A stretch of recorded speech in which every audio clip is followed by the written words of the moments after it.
भूतिया हवेली का रहस्य। गांव के किनारे पर एक पुरानी टूटी फूटी हवेली खड़ी थी। लोग कहते थे कि वहां कोई आत्मा रहती है जिसने सालों पहले पूरे परिवार को मार डाला था।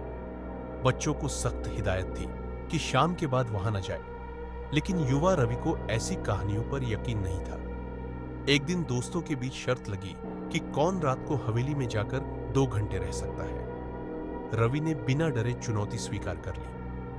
रात के 11 बजे वह एक टॉर्च, मोबाइल और कैमरा लेकर हवेली में दाखिल हुआ। हवेली के अंदर घना अंधेरा था। पुरानी लकड़ी की सीढ़ियां चरमरा रही थीं और दीवारों पर मकड़ी के जाले लटक रहे थे। रवि ने कैमरा ऑन किया और बोलने लगा, देखो दोस्तों, यहां कुछ भी डरावना नहीं है। तभी अचानक दरवाजा अपने आप बंद हो गया। रवि चौंक गया लेकिन बोला, हवा होगी। वह आगे बढ़ा। तभी उसे किसी के रोने की आवाज सुनाई दी। वह कमरे की ओर गया जहां से आवाज आ रही थी। कमरे में एक बूढ़ी औरत बैठी थी जिसका चेहरा पूरी तरह ढका हुआ था।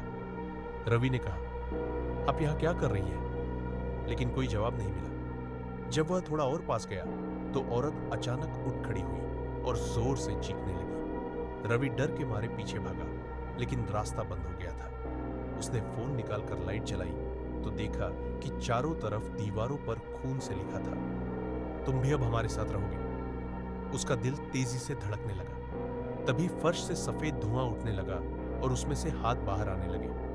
उन हाथों ने रवि के पैरों को जकड़ लिया।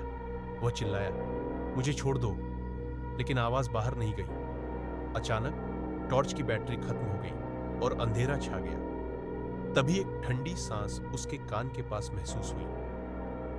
अब तेरा वक्त आ गया है। सुबह गांव वालों ने हवेली के पास रवि का कैमरा और फटा हुआ मोबाइल पाया, पर रवि कभी नहीं मिला। लोग कहते हैं जो भी उस हवेली में गया कभी वापस नहीं लौटा।